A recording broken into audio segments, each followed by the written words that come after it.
Hello everyone, and welcome to the first session of the Tautological Universe of Value Production. I'll now hand you over to Katerina.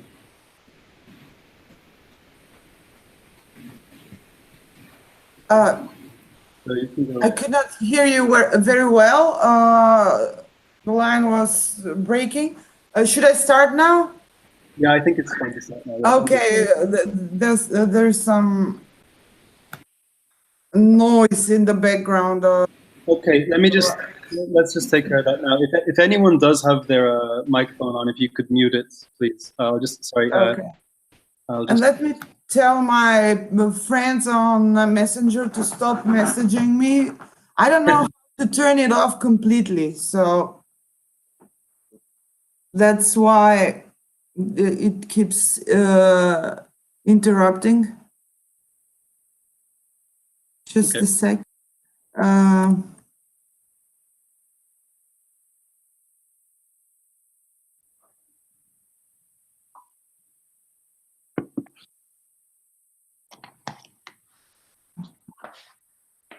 Okay.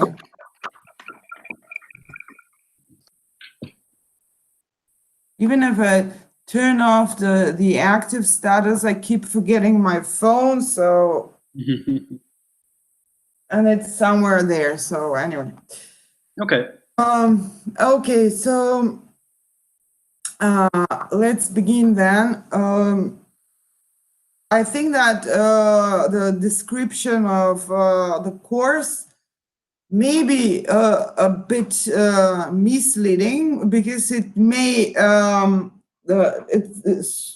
it seems to focus on one of the aspects that we're going to tackle here in this analysis of the economy of three signifying automata, which are the capital, patriarchy, and the automaton in the linguistic sense of the word, which in the case of this analysis also applies to the analysis of the non-human, as I have termed it here, or the inhuman, as Donna Haraway has termed the same referent, basically, in this case. So in this analysis of the constitution of the self beyond the notion of subjectivity,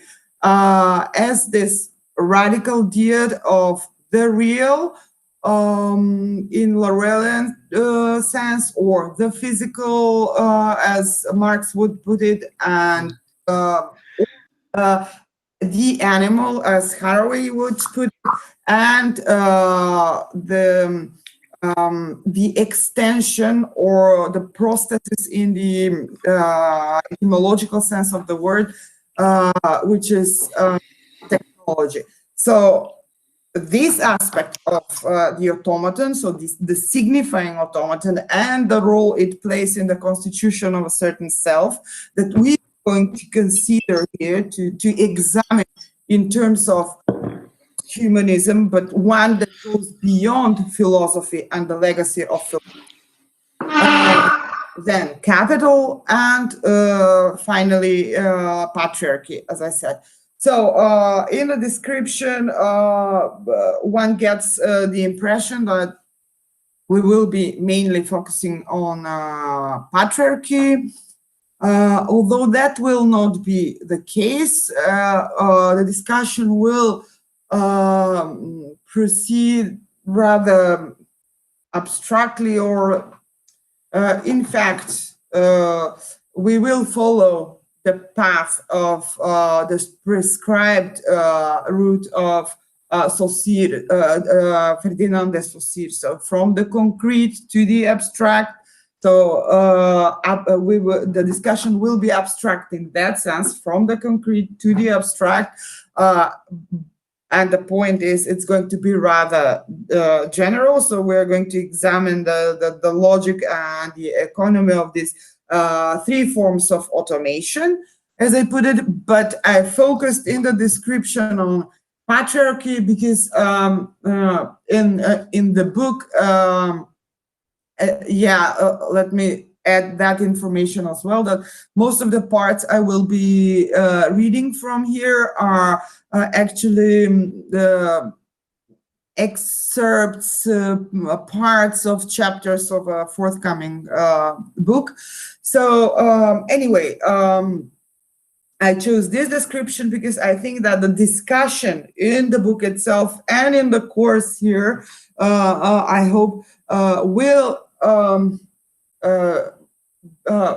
be framed, will in more material and materialist terms, will render itself more realist or formulated in terms of the real.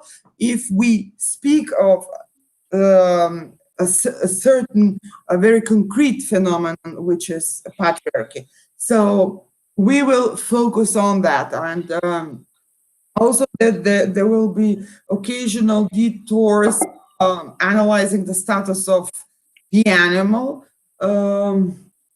It's important for methodological reasons because I appropriate this notion from from Donna Haraway's concept of the cyborg in order to submit it to a Laruellian. So the animal will be important and often referred to for that reason as well.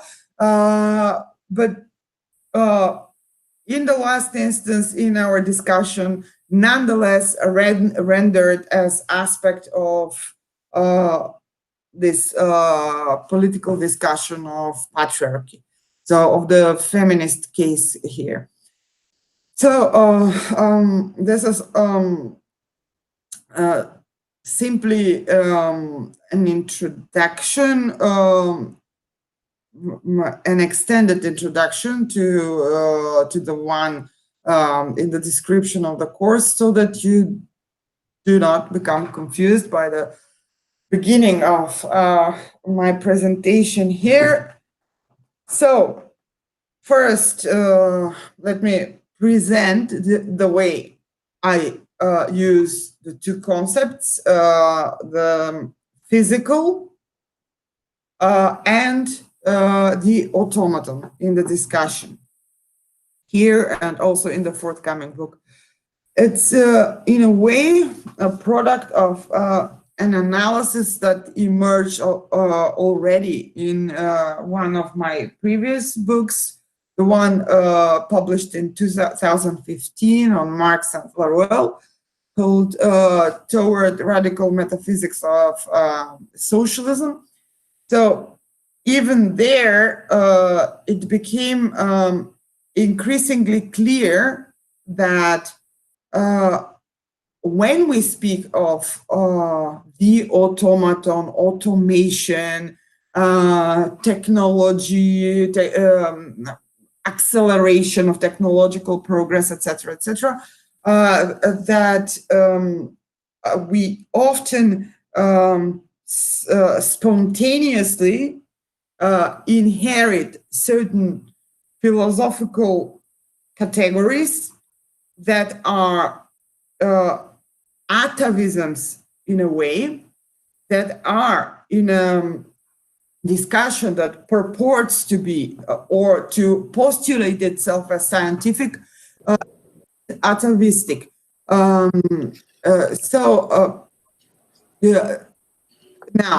the notion of science I refer to is I resort to the understanding, to the concept of science as developed in Francois Laruelle's non-philosophy, preceding Laruelle in Marxist, not Marxist, but that of Marx, concept of science of the humans, of the species being of humanity. And to an extent, in the way it's posited and also put into operation in structuralism. linguistics, structuralist anthropology, structuralist psychoanalysis, and so on.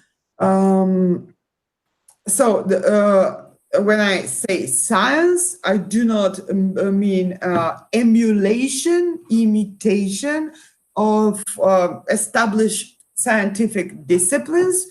I refer to this stance, or as Laruelle would put it, posture of thought, whereby thought submits to the real rather than the other way around. His claim is that what philosophy, all philosophy in general, is determined by, in the last instance, is the pretension that it can shape the real. It can not just posit the real, it can sort of declare the reality of the real. It can issue a decree that there is such thing as the real, and this decree usually entails also a truth of the real. So this amphibology of the real, of this factuality, of this mutinum out there of the real, combined with a certain truth of it. So this sort of dumb muteness, let's say, of the real in the strict sense of the word, combined with the truth of it, is the philosophical real, usually, even when declared non-existent. What it is usually called, and whereby the entire tradition of philosophy, of Greek philosophy, emerges from, is the notion of the being. So the being is, in Laruelle, this amphibology of the real and the true, or truth. So this two into one. So that kind of a real, that's what permits Laruelle this generalization of philosophy, in spite of all the diversity and different layers and historicity that he does not deny. There is this certain characteristic that I just described, which makes it different from science, and its determination in the last instance is precisely this treatment of the real, according to Laruelle. Whereby, according to him again, thought in science submits to the real. It permits that the real could be completely senseless. It is not even interested in the real in itself. It submits to this taking place of reality, realities, the real in that sense, and it humbly submits to what he terms in his book on non-Marxism, mere description, even descriptiveness of how the real operates.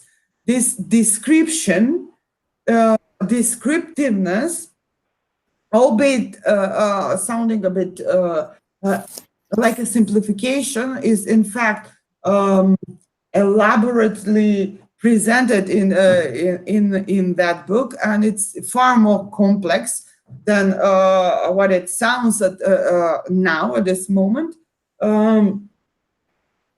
I would compare it to, and this is something that Ray Brassier has done in Nihil Unbound. He does not establish directly this analogy, but he does treat the both authors there, Sellers and Laruelle, and I believe that in Brassier also the analogy is somehow implicit. So the descriptiveness would be this beginning with almost commonsensical reasons, so this manifest image of reality, whereby one is exhaustive in the description of certain regularities of the out there that is subject of investigation. This process whereby one arrives to a certain identification of a syntax, let's say, the real, how it operates in a way. And this is what Laurel calls cloning. So, Cloning?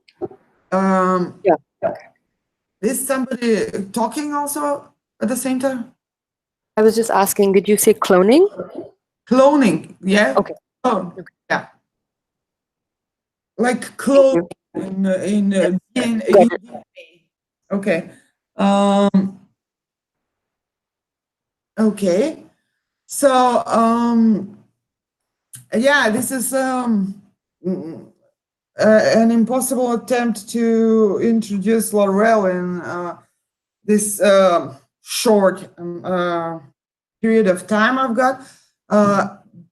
But it's important to go through all of this briefly so that it's possible to follow what begins in a couple of minutes, I hope.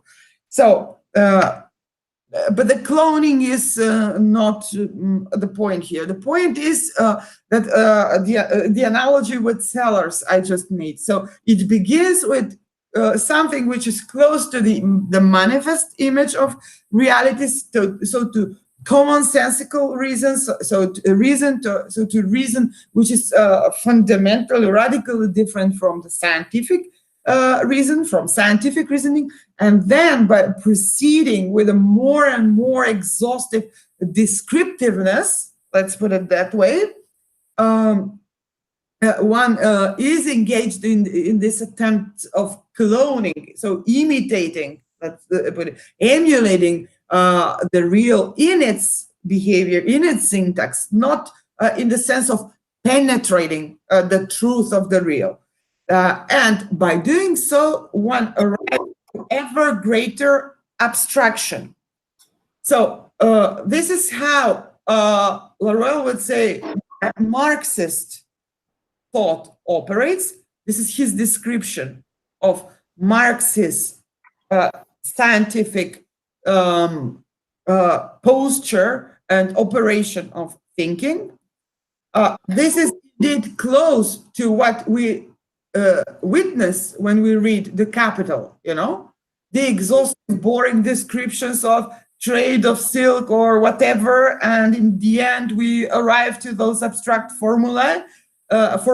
So Laurel is correct in this descriptiveness, but not only that this is a description of how and why Marx is assuming a posture of thought that is scientific according to him. This is also a description, not the exact same, but similar description.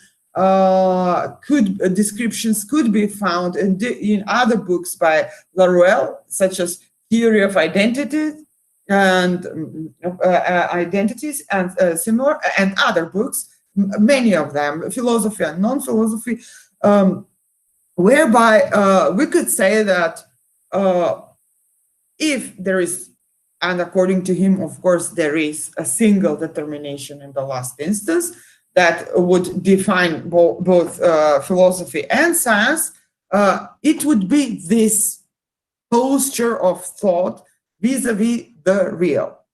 Let me add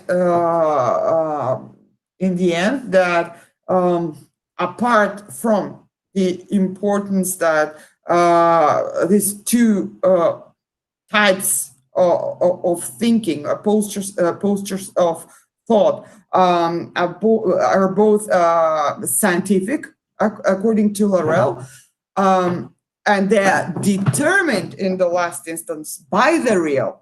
This is the important thing in Laurel. The real still remains foreclosed to thought. So in itself, it remains foreclosed to thought. So what do we mean by this? In the philosophical sense, it is inaccessible. There is no truth of the real. There is no real that can be reflected in thought. And there is no perfect symmetry between the two. And this could be only philosophy's aspiration, ambition to establish such perfect symmetry or mirroring. Quite to the contrary, the scientific thought and the scientific treatment of philosophy that Laruelle proposes submits to the determination of the real, seeks to explicate its syntax. So what takes place, let's put it that way, out there, without the pretension to grasp the great truth of the real. So in a way, it produces traces. It's amazing how similar it is, in spite of all the disagreements with Derrida, how similar it is in a way to the Derrida. It is what thought can do is in a way trace the behavior of the real, produce traces, produce signification, produce language of it, but produce a truth, the pretension to create truth of a certain real that sort of renders, opens, this aletheia, the Greek aletheia, or the aletheia to which Heidegger resorts to, is a philosophical fantasy, according to him. So, going back to the beginning that never began of my presentation yet, hasn't begun yet, but it will be. It will soon. I just want to return to the point why this. Sorry, I have a jumping cat on the table, and that's what disturbs me all the time. So yeah, why it would be a problem that not only Cartesian philosophy is in a way smuggled into the contemporary theories of post-structuralism, but also philosophy as such. Why would philosophy as such be a problem?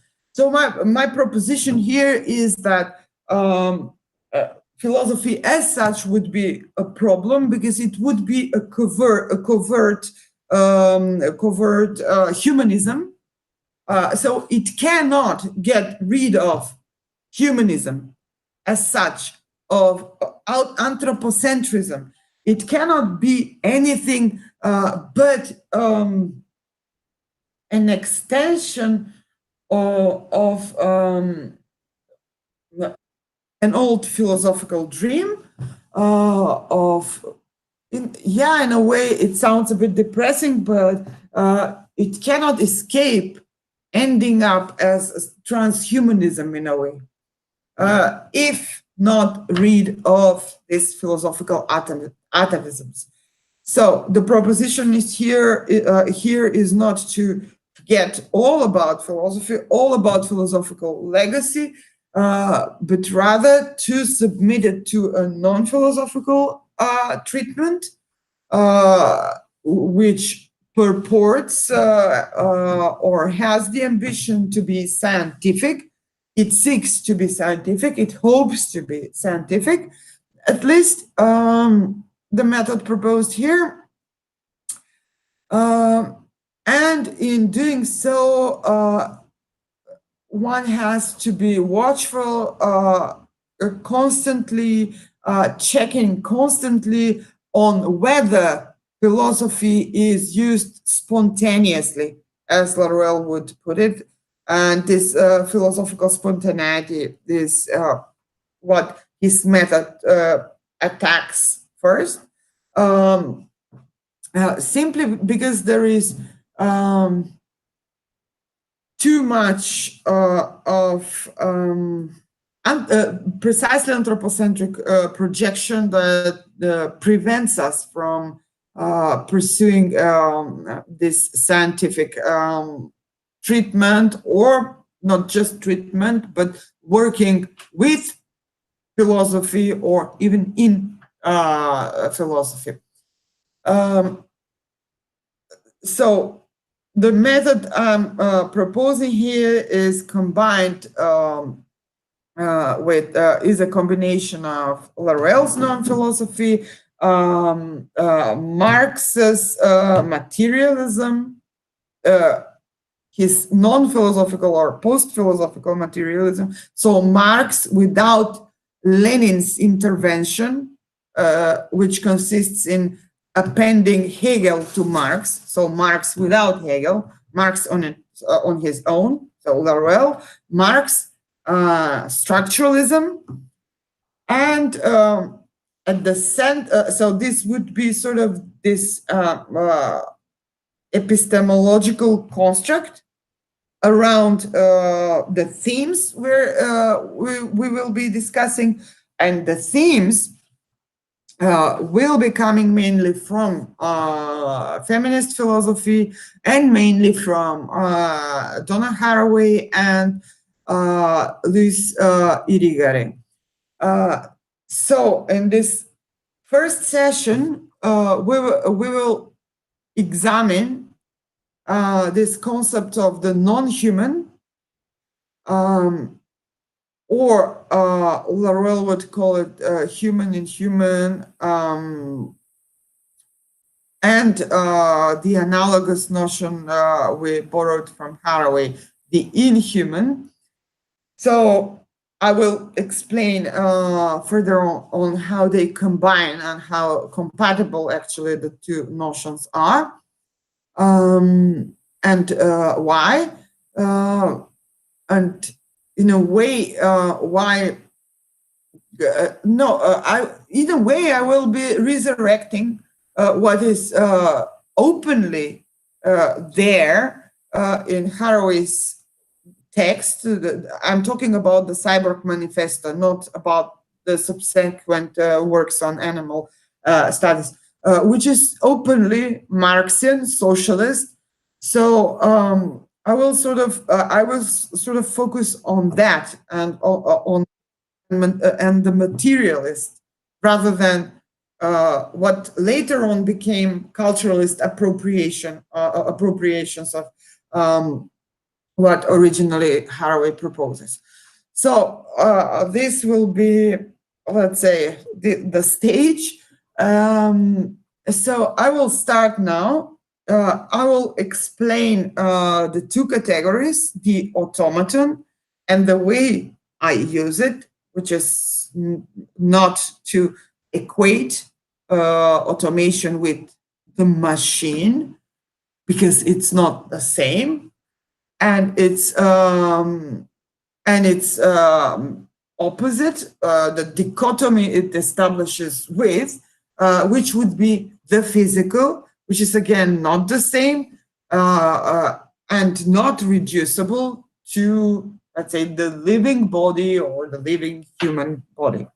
So the categories I will be operating here are more generic and are simply very precise, or let's say open in the declaration that they're indebted strictly to a structuralist legacy, let's say.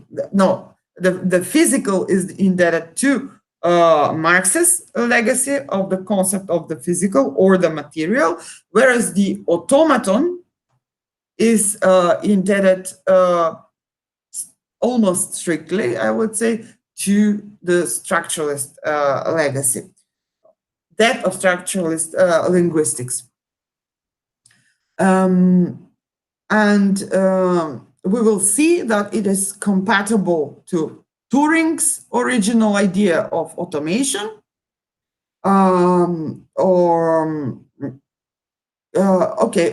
automation or computing as automation or a process of automated signification. So when I say linguistics and when I say Saussure, I am referring, of course, to the natural languages, but as we go along, we will see that the natural languages and the artificial languages or the computer languages and the legacy of Turing himself are perfectly compatible with this understanding of automation. So the automaton as the signifying chain, as this signifying subjectless chain, signifying chain or automation, or the automaton as such, imagined without an agency, without a subjectivity behind it. Subject is understood as an effect of the automaton, as Lacan originally proposed.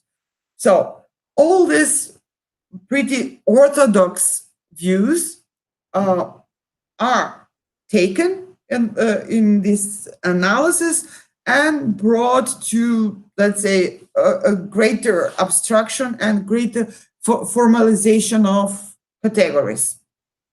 So that's why the cyborg would not be an automaton, I don't know, this humanoid machine, and it cannot be opposed to the physical or the biological or the real, simply because it in itself, it is already a composition of the two. And also the machine is physicality, reality in Marx's sense of the word, not a living body. No one ever said that physicality had to be a living body, and certainly not Marx. So the final footnote, and I'll begin with the presentation. I'm using the physical instead of the material. So it's already evident that when I talk of the physical, I do not automatically mean a living body, let alone the human living body. I mean physicality, materiality of all sorts. And this table is a physicality. It can be subject of physical examination, and in the sense of physics, for example, in the sense of chemistry, whatever. So when I'm referring to the notion, I'm referring to that, not to the romanticized concept of the body.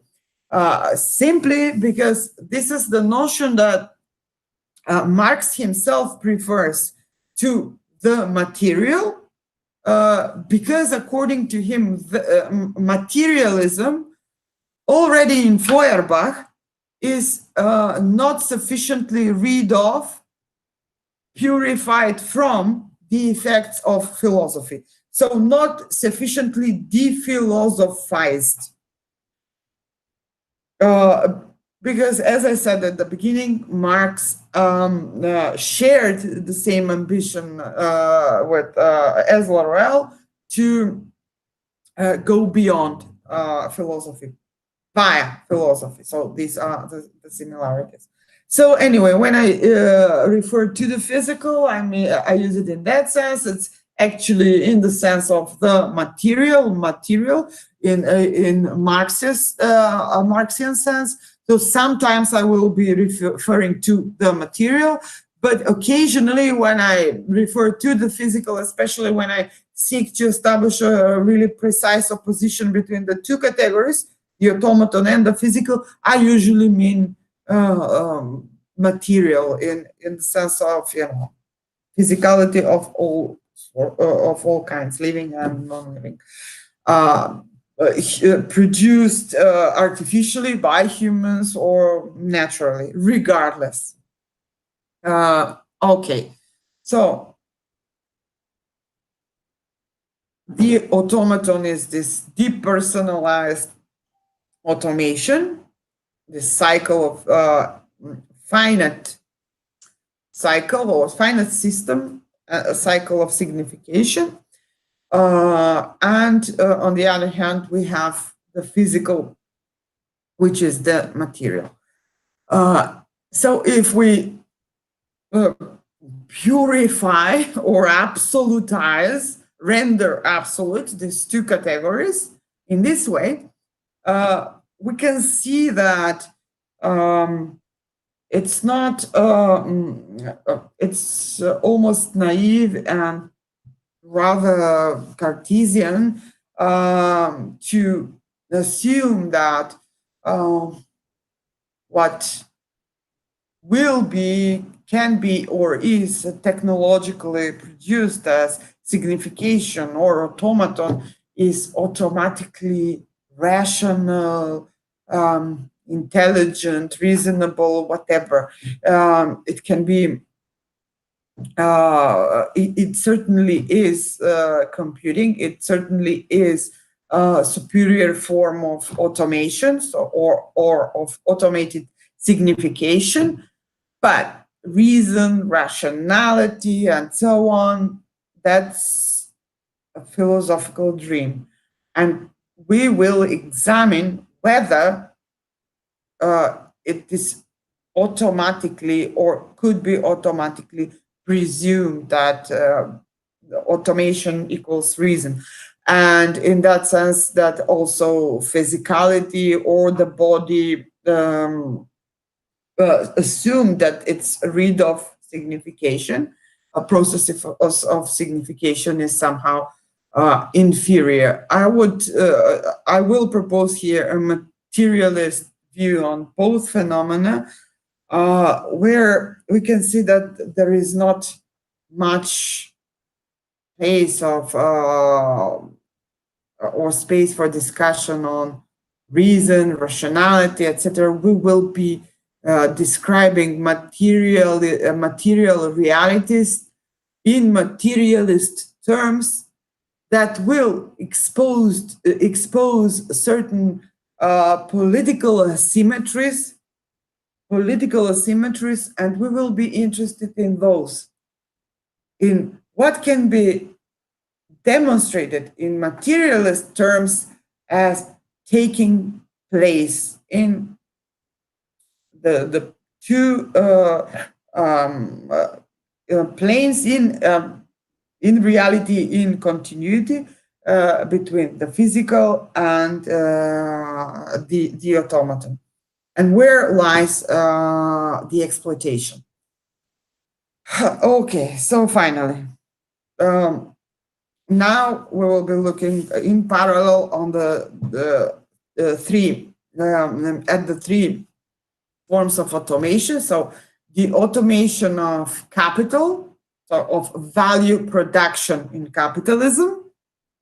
So commodity, money, commodity, this cycle, which is a cycle of value. It's detached from, it's detached completely from the real or the material. As Marx put it, not an atom of matter enters into the commodity.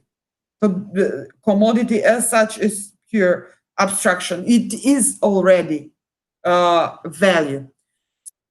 One cycle of automation.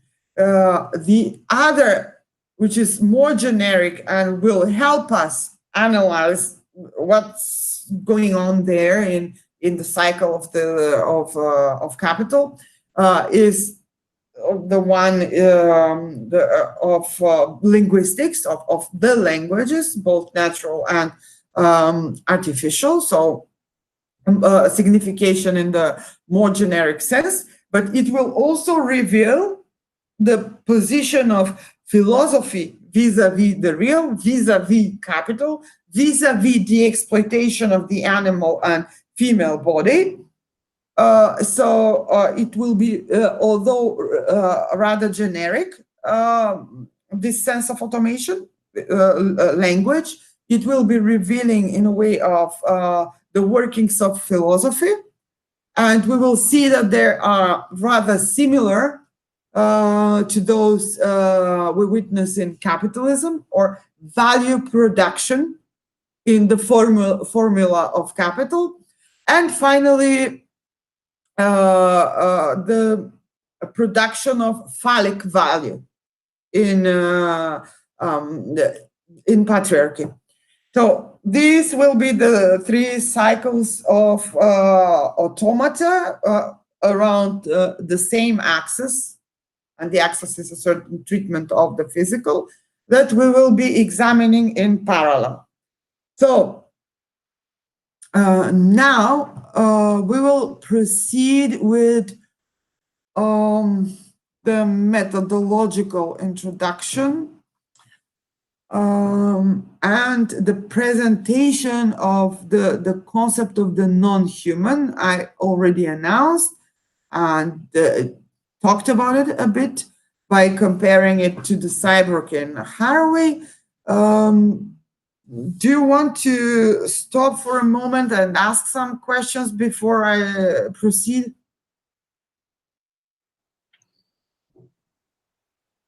Yes. Hello, can you hear me? Yeah.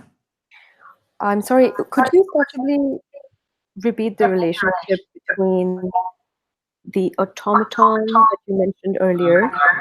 Yamina, I'll stop you for a moment. There's a little bit of an echo. Could you get some headphones maybe or something? Or I am on headphones. okay, that's a little bit strange then. Okay, maybe try it again. Or if you're not, you can type your message yes into the sidebar and I can relay it, because I think I heard it. You want me to repeat how I understand the notion of automaton? This whole intro was on it, basically, and now I will continue talking about it, explaining it in more detail. But in order to simplify the discussion a little bit and resort to examples, something that sounds more familiar, let's say it's not different from the way Lacan uses the notion. You know the signifying chain in Lacan, the pleasure principle? Yes. So it's depersonalized. There is no subjectivity behind it. There is no agency. It's also called in Lacan the pleasure principle. And if you remember, the subject, this barred S, is a mere effect of the automaton. So in that way, it can be comparable, let's say, to Foucault's understanding of the concept of discourse or structure. He does not refer to structure often in many of his books, but he is a structuralist. So discourse and the way it produces the subject is a product of a structuralist understanding of how the language works socially. So it's again, it's let's say analogous to Lacan's use of the signifying automaton. So this subjectless signifying automaton. And there is a book in by Lacan called you may have read it, but it's worthwhile reminding you of a chapter there, the 4 fundamental concepts of psychoanalysis. And there he discusses the notions of the automaton and psyche in Greek sense. I don't know how to pronounce it more Anglophone. I will type it. Okay. In ancient Greek, like this. It's the incidence, the incident, chance, accident. So that's the real in Lacan, in this book, the 4 fundamental concepts of psychoanalysis. Whereas on the other hand, we have this signifying chain, subjectless signifying chain. He calls the automaton. He borrows these 2 terms from Aristotle. and develops them in the structuralist sense. So what I'm examining here in this manuscript is the fact that the way value is produced in capitalism, it is always purely speculative, by the way. There cannot be a realist capitalism. It's always speculative, because the value always takes place on this transcendental level, and the link with the real and the real production is just impossible to establish in capitalism, because it's inherently philosophical and it's inherently capitalist. So it takes place on this plane of pure automation or pure signification production, because what is value if not signification, right? Value is something that takes place on the transcendental plane. So I'm establishing this comparison, this analogies, and now when I start reading, I think that it will become more clear, because I've tried to summarize 2 books in 40 minutes. So it may be chaotic and at the beginning, but at least it made you ask some questions. So if you follow me more closely now, it may become more clear. Either way, we can always return to this question at the end, if you wish. Awesome. Thank you. Okay. Another question, or should I read and then we can discuss at the end? Let me just get some water and I'll be right back.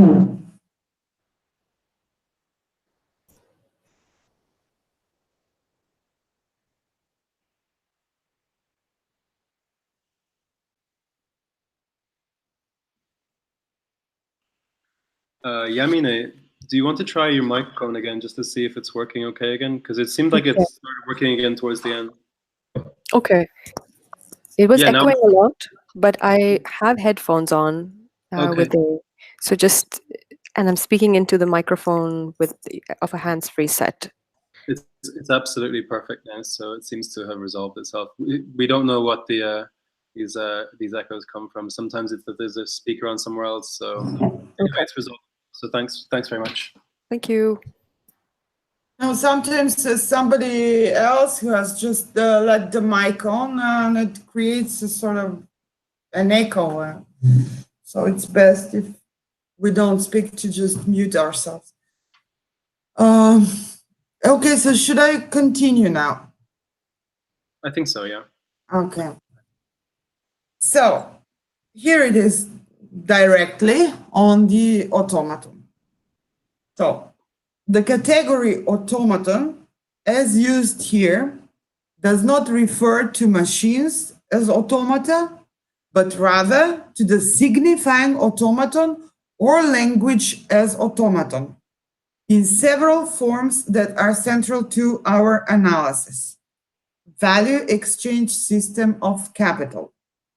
Language as in natural languages, but also as in computer program languages. And finally, patriarchy as the exchange of phallic power via the currency or the fetish of the woman and the feminine.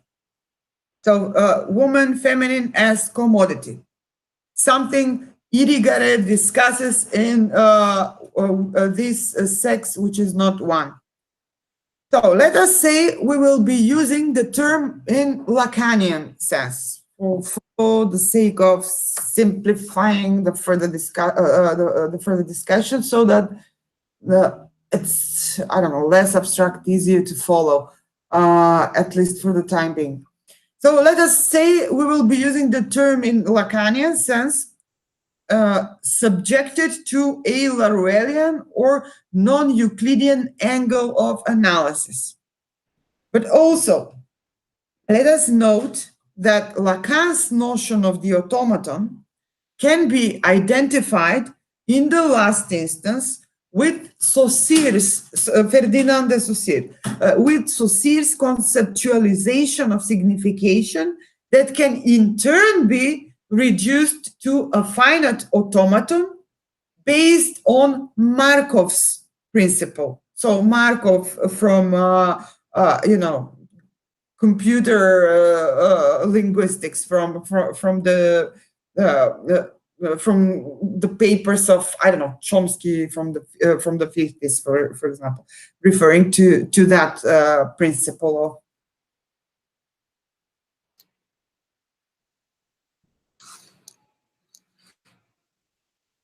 of Katerina.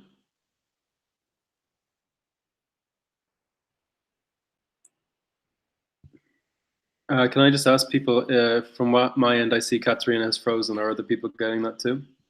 Yes. Yeah, she's gone.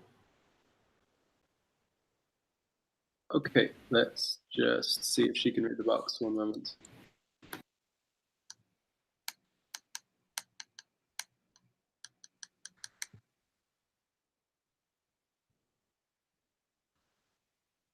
Okay. I'll send her a quick email now. Send her a text. Apologies for this, people. You know, these things happen sometimes. So let's try and get this up and running as quickly as possible.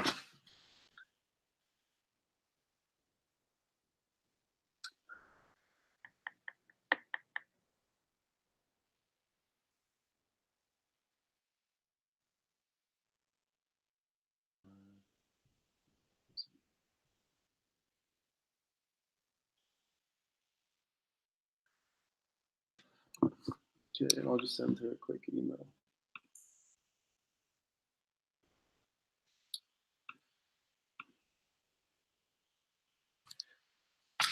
Also, just okay. Did she just drop out then? Okay. Okay, she seems to be back now. Sorry? Sorry, yeah, Katerina, you froze up there at one stage. Okay, is it okay now? Yeah, it seems to be working perfectly now. For how long? Because some rebooting of the system at around this time, so it usually lasts for 30 seconds, something like that. I mean, the last thing that I wrote in my notes here was about, you were talking about using this idea of the automaton in the Lacanian sense. But that was the last note that I wrote. I think you'd gone a little bit on from that. God, yeah. So I need to. No, it's women and femininity as commodity, according to Uragan. No, it was so it was long ago. Now it should be fine. It's some automatic rebooting of the router. I don't know what happens, but it usually happens this time. So it lasted more than I thought. Okay, I will repeat all that.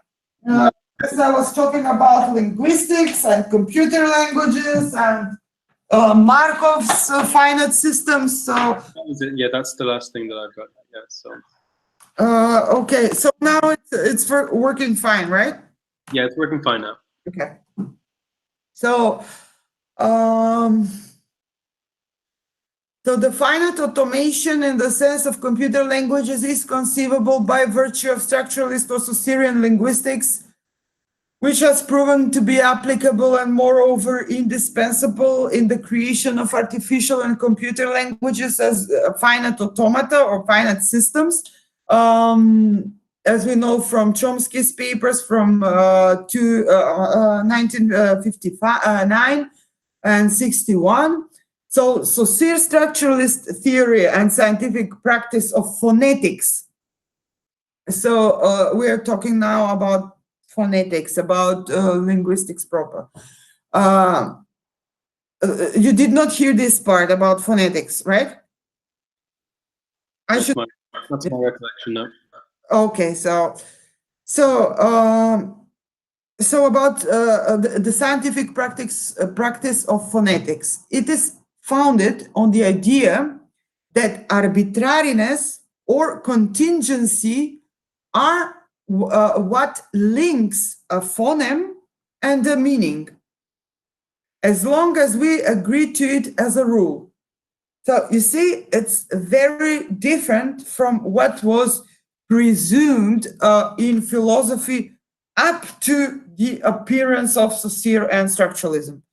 And any attempt before them to do linguistics in a scientific way always yielded basically to nothing, not to a scientific explication of language, and certainly not to one that could be then applied in computing, in the creation of computer languages, simply because it was stuck in philosophical reasoning, beginning with Plato until, I don't know, really the appearance of Saussure.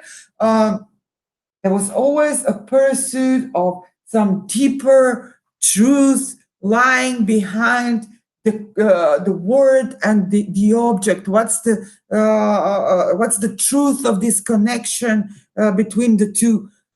No, there is no truth there.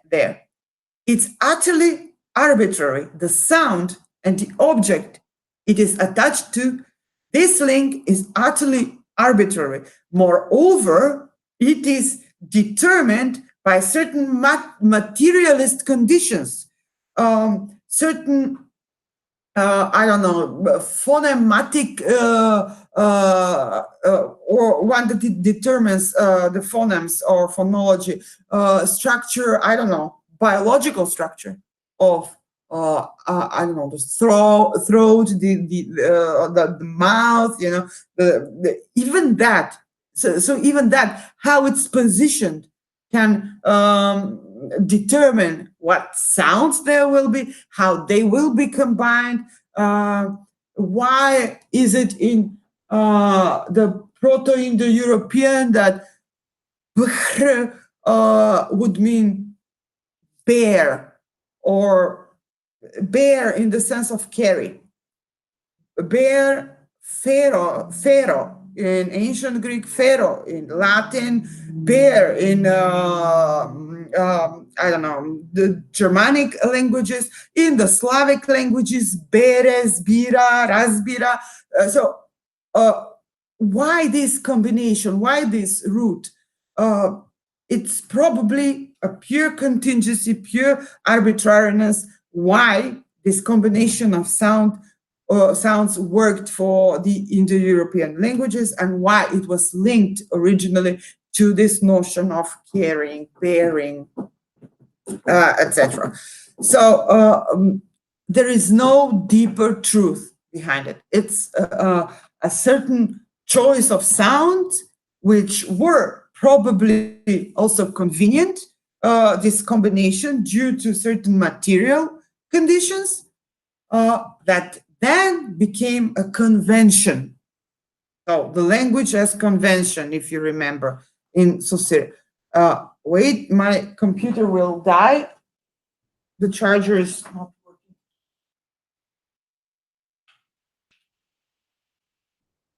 Okay. Now it's fine. So it's arbitrariness, no truth to be discovered, laying out there for the philosophical aletheia to come and open it. So the way we signify reality is an artifice. So it's a pure artifice. It's techne. And techne, or the artifice, comes down to this, in the case of languages, comes down to mere tracing, even écriture in Derridian sense, that marks the effects of the real, or the workings of the outside of the real as exteriority. So we understand now, at this point of the discussion, for the sake of simplicity, the real as this exteriority vis-a-vis thought. So the craft, or techne, or the artifice of signification, or the art of coding in computer languages, or the cloning Laruelle was talking about, goes on in the physical reality, in fact.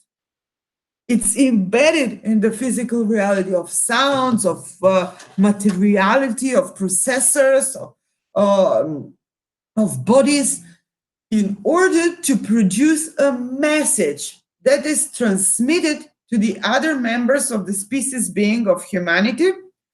As I said, this is Marx's term.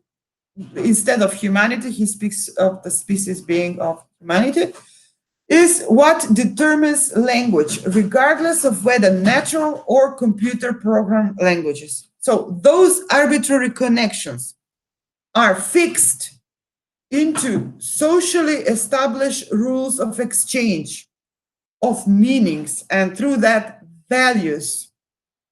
So something that takes place on the transcendental plane, the plane that we, the humans, create, constituting this Saussurian convention we were talking about. So the structuring of that convention, the convention how we understand a certain combination of sounds, of phonemes.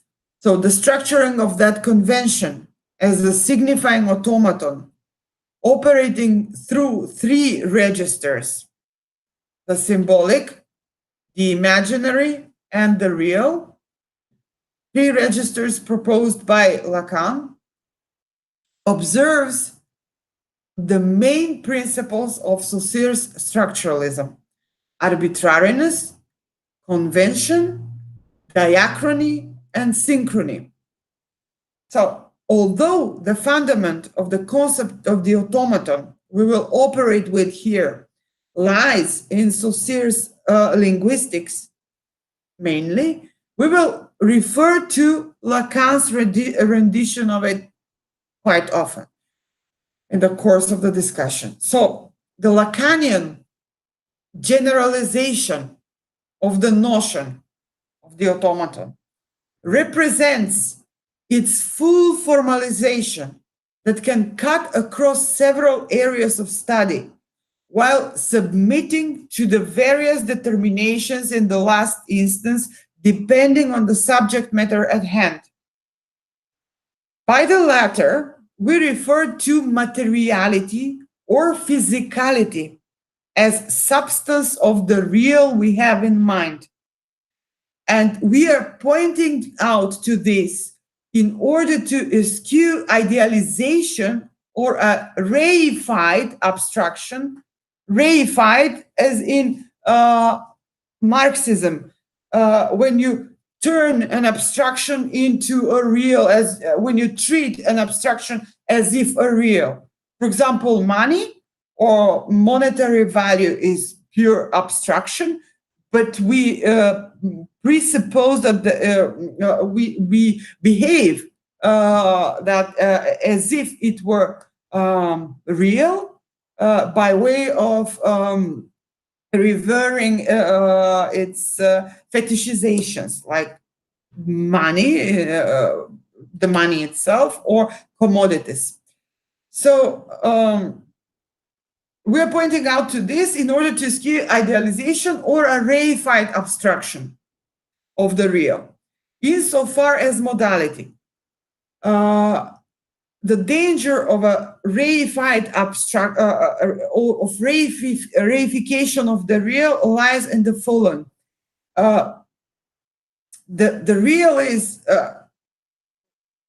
if you look at what I have been presenting thus far, the real is in a way an operator, a modality, a modus, let's say. It's not a substance.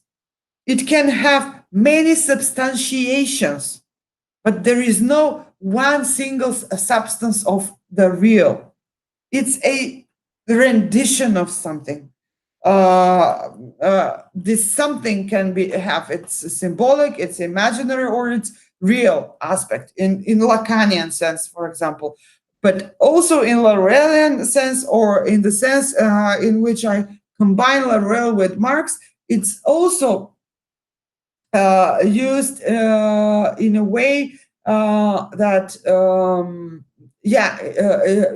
in a way that it's treated as a modality or as an operator in the discussion. It's not assumed that there is one fixed, I don't know, substance of the real. Okay, so in order to evade this danger of idealization of the real or its reification as abstraction, let's say we will treat it as modality or as modus or tropos in Greek. So the Lacanian automaton stands in opposition to the real. In Lacan, in the book I mentioned before, the four fundamental concepts of psychoanalysis, the two notions are opposed, the automaton and the real. And the two constitute an asymmetrical binary.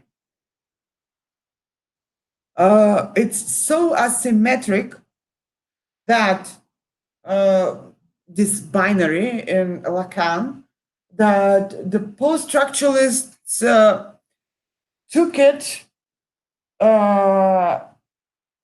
in a way that they rendered the real irrelevant, inexistent in a way, and declared sign or language or signification, the symbolic and the imaginary, or simply the language, as the only real.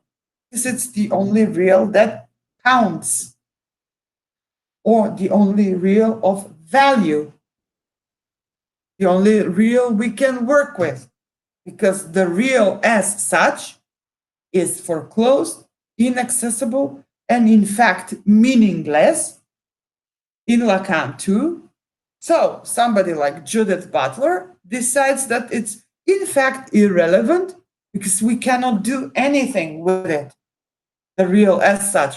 So we just put it in brackets in the discussion, and knowing that the only real accessible to us or reality accessible to us is that of language, we declare it as the only one that is existent and relevant.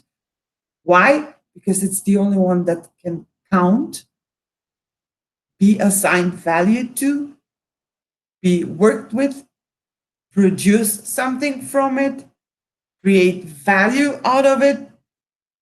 In this move already there is capitalist logic. So anyway, this is a footnote. We can return to this discussion later on and the critique of post-structuralism. So now let's continue with this close reading of Lacan, Marx, and Laruelle. So the Lacanian automaton stands in opposition with the real in this complete asymmetry. It is this asymmetrical binary is one of the fundamental binaries for a world, Laruelle would say, or a philosophy. In Laruelle, the world and philosophy are synonymous. We will explain later why. So it is one, this asymmetry is of one of the fundamental binaries for a world or a society in Marx's sense that ought to remain a radical deed. The two, so these two, if we treat them in a non-philosophical way, these two, they have to remain in this asymmetry, or and this asymmetry ought to remain radical, so it cannot be resolved philosophically, either through a dialectical move, they two amount to something third, or through this eliminate, a move of elimination. I don't know if it's, no, it's not even materialism, what Butler undertakes there, but it's in a way a procedure of elimination whereby the real is rendered obsolete. So either way, the asymmetry and the radical dyad is resolved in Butler through this elimination, or there can be, I don't know, a different solution, a dialectical one. But either would be a philosophical goal to produce something third, a unification or a reduction to one. Either way, a meaning, a meaning that unifies the two. So the non-philosophical ambition would be to keep the two a radical dyad. They have to remain two, and they have to remain in this radical asymmetry. And this gaping asymmetry, absence of reconciliation of the two, is what Haraway calls the inhuman or the monstrous. So we have to keep the monstrous. So if we keep it, then we're talking about proper post-structuralism, one that is rid of philosophical humanism. And that one is, I argue here, a combination of Haraway, Irigaray, and Laruelle. All of that underpinned by Marxist materialism. So, from a non-philosophical point of view, the two do not amount to any resolution of their contradiction. They do not amount to any unification that surpasses the asymmetry. They are asymmetrical in such radical sense that they do not even create a contradiction. It's not even a contradiction. Indeed, as part of a radical dyad or dyad, their relation is one of unilaterality in Laruellian sense. So they are in unilateral relation, the two. So the automaton of signification, for example, and the real of body, the body as real. Sometimes the real can play the automaton can play the role of the real. So as I said, it's a modality. It depends on the reality we are looking at. So they're symmetrical in such sense that they do not even create a contradiction. Indeed, they remain in this unilaterality. Okay, so a homologous opposition is that of culture and nature we find in structuralist anthropology. This opposition is also there to signify the incommensurable asymmetry or the non-relation of the two constituents of the binary.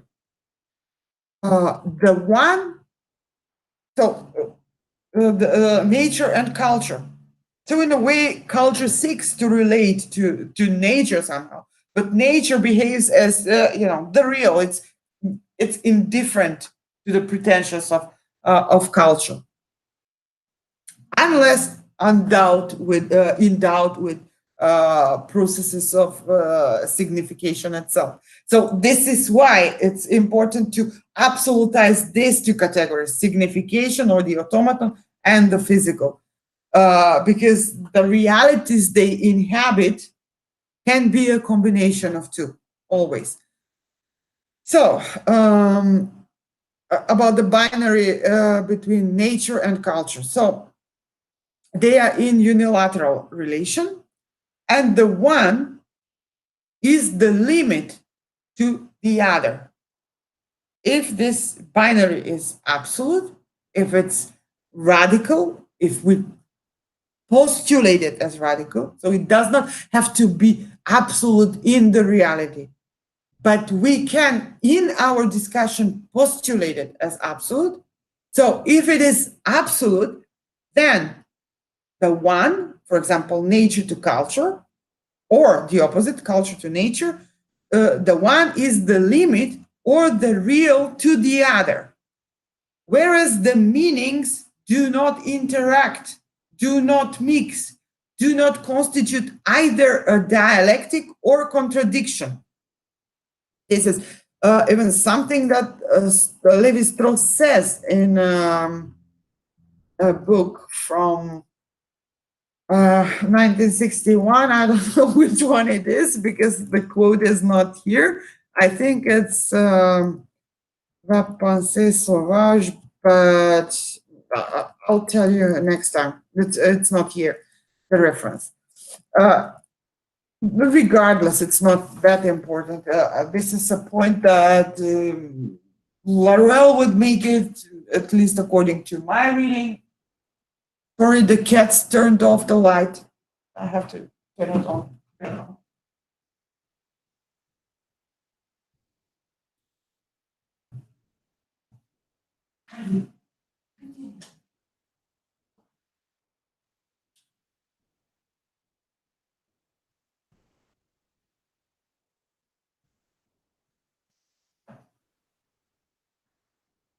Okay, so so the unilaterality, so the one acts as the limit to the other. So in a radical dyad, the two components would be in a relation of unilaterality, which implies that the one would act as the real to the other.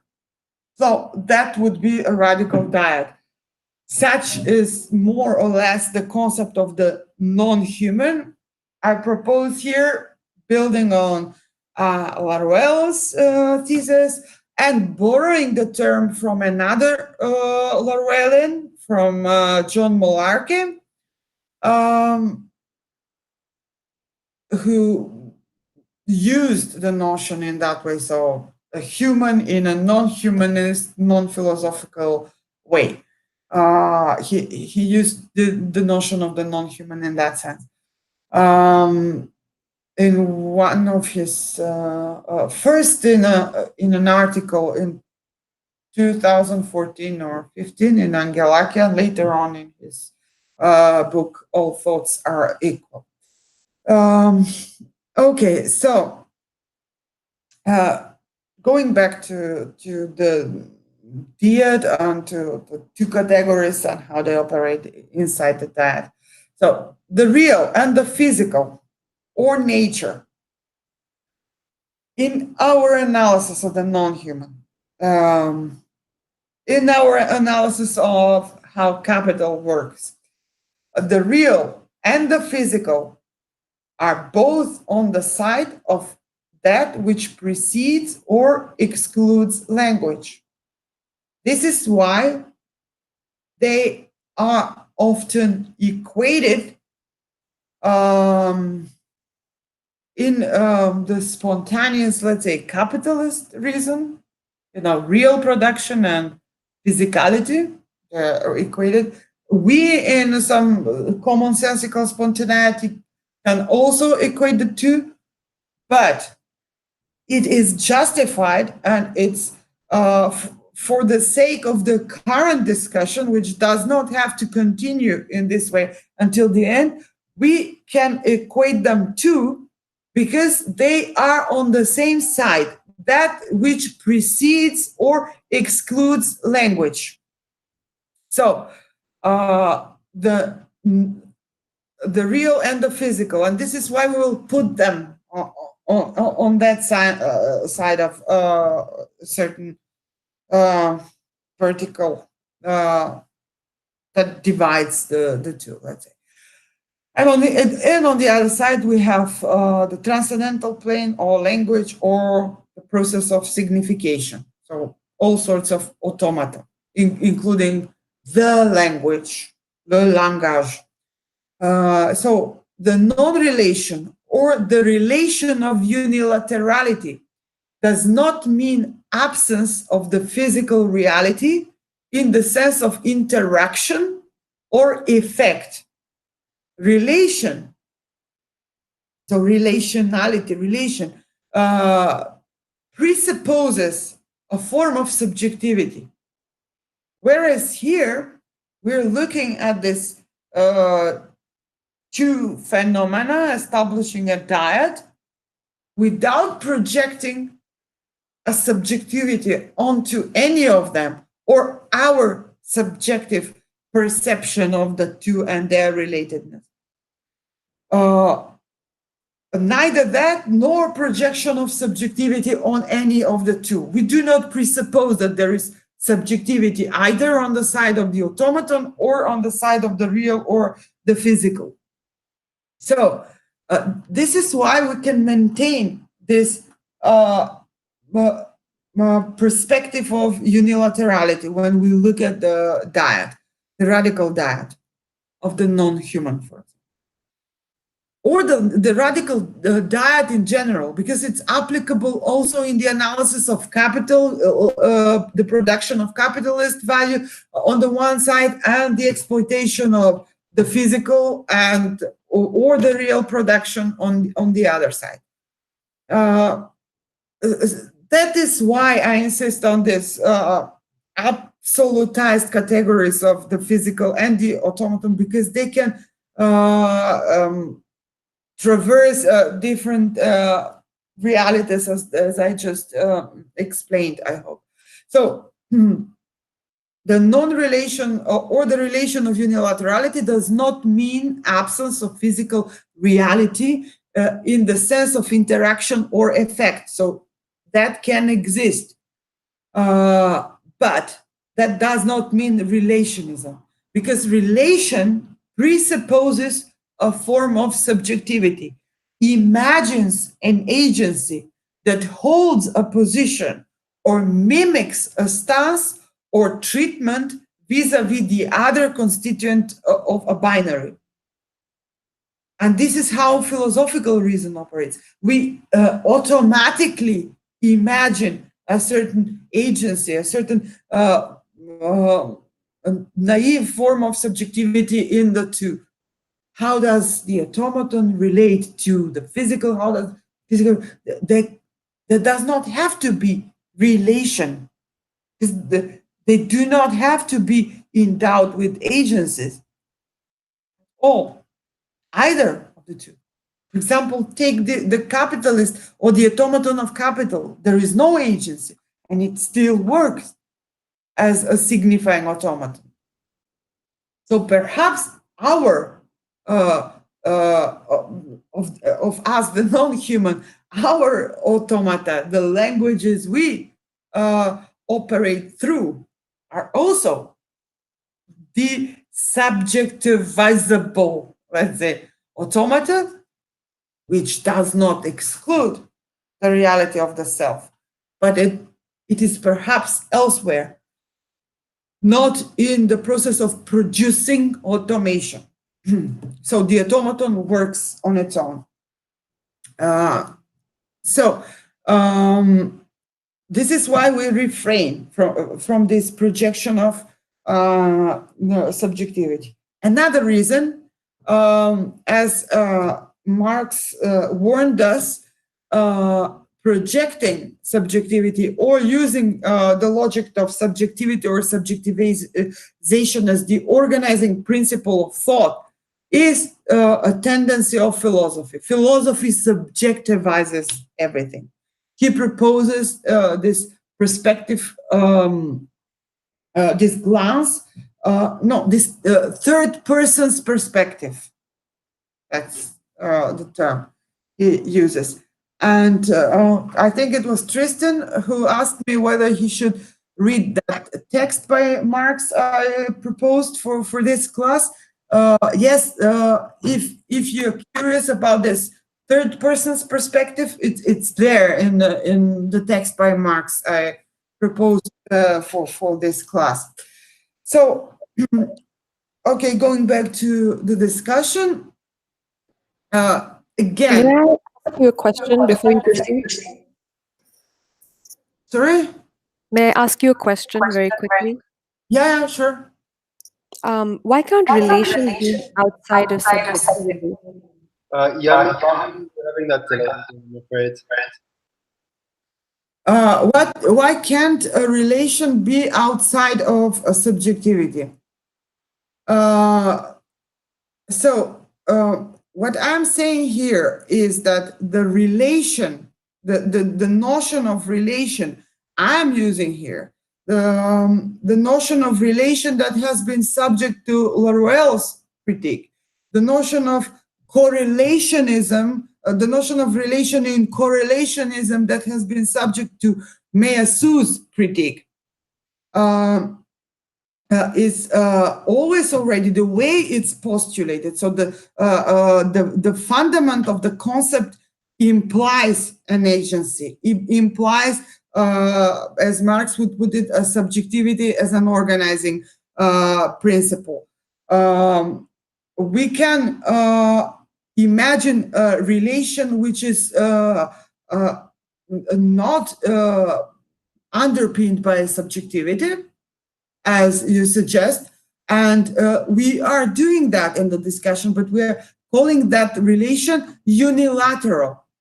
When we assume that the relation is reciprocal, that it produces a certain truth of that it relates to, rather than just create a certain reality, then we project a certain subjectivity on it, a certain intentionality. Yes, I heard the question. I hope I answered it now. So, as I said, there is this reality of interaction, as I call it. You can even call it a relation, but this relation we will call this relation unilateral. Because the other types of relations that are philosophically conceived work, if you analyze the way they're used in the discussion, in the analysis, they work as if the relation is endowed with intentionality, with subjectivity. There is an expectation of reciprocity, of a result, of a movement toward. So we're more talking about a concept with a certain history rather than the reality of relation. This reality of relation, if we do not wish to look at it in this relationist way, one which is typical of philosophy, we will understand and explain that relation as a relation of unilaterality, as a unilateral relation. This is nonetheless a certain reality of relating, of interacting, but not of a relation toward. I typed in a question as well about how the Lacanian notion of the automaton relates to the idea of how you can reinvent yourself on social media today and AI developments in the modern world. How does that idea of the automaton relate to the self-reinvention? It's, I don't know, my point has been all along, also in the Cat of the Rio, I tried to explain that Foucault, not just Lacan, have rather different idea of the self, the possibilities, its possibilities of invention and self-reinvention than those propagated by the post-structuralist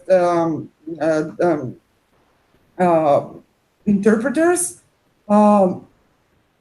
It's rather limiting. For example, the notion of the subject in Foucault is rather limited, and this perspective is rather limiting. There is not much space for operation, not much space for self-reinvention. You are determined by the automaton of language, let's say, or the symbolic, Lacan would say. Or Foucault would say that the space for resistance lies in, no, that's Butler's interpretation, in subversion. With him, it would be in an inversion of the power the power that lies in the structures that determine us. So in a different economy with the power of the power that inhabits the structures that produce us. But as far as the invention or reinvention of a self, the space, the possibilities are rather limited according to both of them. This is why it came as a surprise to many that the Orthodox Lacanians in France, for example, did not support the idea of homosexual marriage, for example. Same-sex marriages, even if you remember Jacques Alain Miller, he was even against the registered partnerships. This triangle, this symbolic order, etc., has certain elasticities, certain historical variations in Lacan, possibilities of variations, but the structure, the founding organizing structure of gender, sexuality, etc., is fundamentally heterosexual in Lacan. So, because the structure of society, as inherited throughout the century, as essentially patriarchal, etc., predetermines these possibilities as such. So, in Lacan, there is not much that he can promise in terms of self-reinvention or whatever, either in an era of artificial intelligence or in a contemporary liberal era or whatever. According to him, any pretension to reinvent yourself fully, freely against the symbolic order is falling into psychosis. This is what Lacan would say. Foucault would say that the spaces for resistance is rather limited, and the solution would be more. He never proposed a solution, but considering he sort of imbued his structures or the discourse with some sort of Nietzschean power there. So assuming this power, reversing the economy of power, etc., would be the way of liberation. And these are usually in the rare examples of certain resistance in Foucault, of possibilities of resistance in Foucault. Also on collective level, they're never individual. So I think it's this phantasm of inventing oneself and I don't know, the vast possibilities of self-reinvention are something particular for the American version of French structuralism called post-structuralism. Just a second, I have to answer the phone.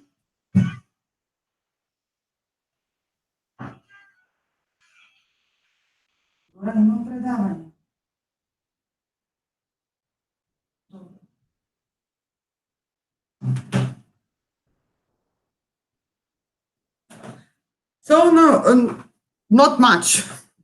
This understanding of automaton. And what I would say and what Marx would say, I don't know what Lacan would say, probably something very conservative. what I would say, bringing Marx into the discussion, and I think he expands the possibilities here, and Laurel as well, is that emancipation from capitalist subjugation. The socialist idea, the feminist idea, these are self-reinventions I'm interested in, are something that would take place or should take place on a collective level rather than individual level, are something that will be enabled by change in the material conditions, and Marxian advice would be not to focus too much on the self and reinvention of the self and on subjectivity. So the centrality of the theme of subjectivity in an era of artificial intelligence is already philosophization or philosophical humanism embedded in contemporary discussions on artificial intelligence. Or the general intellect.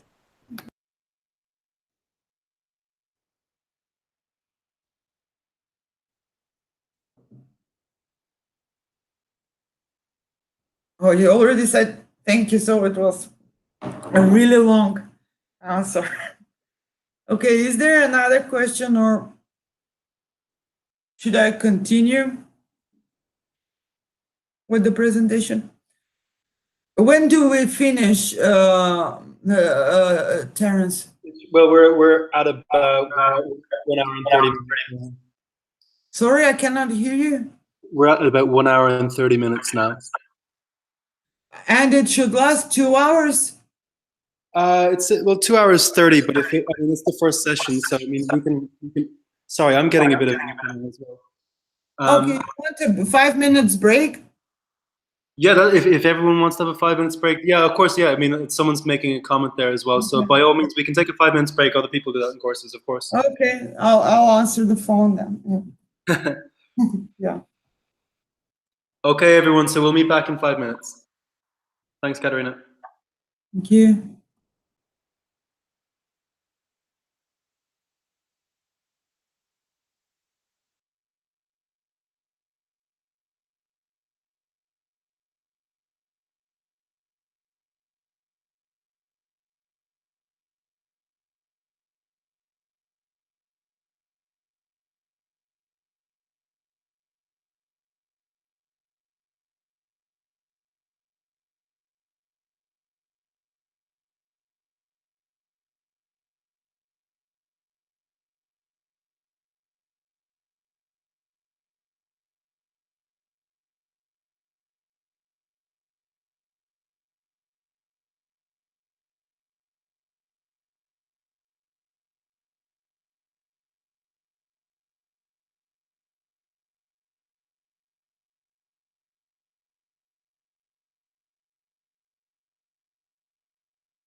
Hi, Katerina. So if we want to start up again, maybe. Yeah, should we continue? Okay. One thing I might say is it's just a bit of housekeeping just before you continue.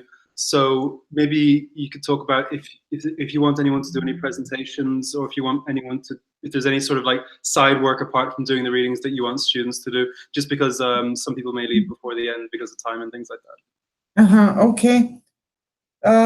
So presentations during the classes, not like student work after an essay for grading after the course, but presentations during the classes, right? Yeah, I mean, some people do that. Some people, I mean, if you don't do that, there's no problem at all. It's just if you were planning on doing anything like that, now might be a good time to mention it. I haven't done it, but okay. I'd like to do it. If anybody's, it wasn't the format in the past. There was, I don't know. It was done differently. It's absolutely no problem at all if you don't want to do it. No, it's okay. I was just expected to do something else. So it's your class, so you do it whatever way you want, of course. If someone wants to present, is part of the. Katerina? Katerina, you've muted. Hang on. You need to unmute yourself. Is Adam Klein one of the students? Adam, yes. I've followed his work. I think that he could, if he agrees, he could present something. I think that he's working on similar topics as I do. I don't know much about the other students. I think but if you can, propose yourself something, of course, you're welcome. Hi, I think what he means by this, as far as I know from other classes, is that we get a piece of text and then one person critiques or discusses the text and the other one comments. That has been the style, so you don't necessarily need to be an expert or take a teaching role, but you do a quick 10-minute presentation and then someone else's comment, and then you comment on board of the presentation. I've taught at this center for many years. I'm not familiar with this style. I think it's a personal style, pedagogy that is perhaps typical of someone else. I don't know who does it. I'm not familiar with the style. Let me think about it. Absolutely, of course. Because it has to be something that makes sense to me pedagogically. So absolutely, of course. I wasn't even making a suggestion. It was simply a question. That's all. No, this other example. So I can imagine who does that, but that does not work for me. Absolutely. First of all, because there is, I think that we should somehow divide the discussion more classically, so that I'm able to present the concepts I work with and the categories I work with here more clearly, more thoroughly, so that we can have a pertinent discussion. Let's put it that way, because it's rather unorthodox the way these notions are used. I'm presenting them just now during this first class. So there is this there is a non-philosophy whose terminology is something some of you may be familiar with, some of you may not be, and then to that I'm adding Marx and I'm adding structuralism, and there is simply different use than the one we are, especially in this post-structuralist legacy, accustomed to. So I think that I should present first in more detail, at least the concepts, and then we can do presentations during discussion, etc. Anne-Françoise Schmidt works with something very concrete and applied. I'm doing something else. So what works for her will not work for me if you're drawing an example from her style. So. Okay. No, I just said I'd run that by. So I mean, if by all means continue with the presentation. Unless anyone has any questions that they came up with. Or... No, we can discuss now, and we can also talk about presentations, but I would not do the thing, take, I don't know, an excerpt and discuss it or a passage. And I do not think we will accomplish anything in that way. Let me think about it and let me write to the group. I will suggest. My thinking is that as I go along with the teaching, you will discover authors, concepts, notions that you're curious about, and then you may want to examine them more closely and do your own presentation on those concepts, authors, etc. But I would appreciate something more thorough than commenting on passages, something like that. So we can leave it for the next session, okay? You can, for example, I don't know, some of you can decide to, I don't know, examine the concept of automaton as presented here and write something on it. So let's just, let me just email all of you, or Terence can email you, and you can propose topics, and I don't know, 5 minutes, 10 minutes presentations. How many do you think we should have next time? I mean, I would make a suggestion. I mean, it would be, I mean, it would also be maybe be an idea to email people, and then if people want to take part in that kind of project, they can. I mean, again, I mean, this is really, you know, it needs to be something that satisfies your pedagogical models. So maybe it's a case of let's have a discussion here, and then maybe at the end we can see then if some people, because as you said, it is new material and alternative concepts to the traditions of, say, Marx and Laurel and things like that.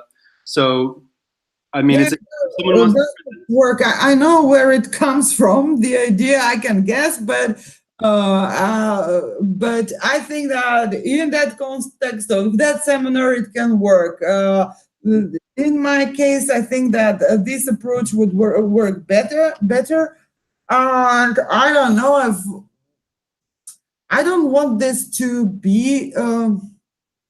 I don't want anybody to feel obliged to present. I don't want this to be a burden to anybody. This is informal school. We should have fun. It should be more pleasure than work. This is my philosophy. So if there are volunteers to present, okay. I don't want to assign anything.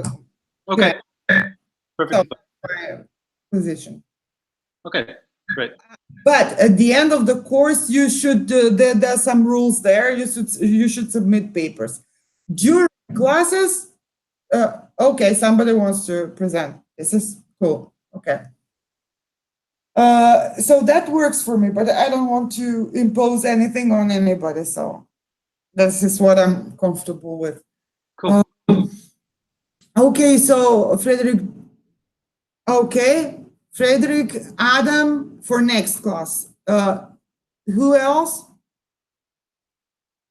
Do we need to decide on everybody now? Oh, absolutely not. Absolutely not. And I don't think it needs to be a concrete numbers thing either. If like, I think 1 or 2 people is perfectly fine. You don't want to overkill over because you've got a lot of material to get through yourself. Okay.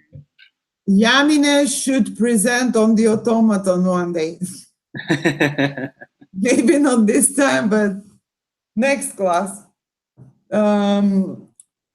Okay, so we have Frederick and Adam for next class, and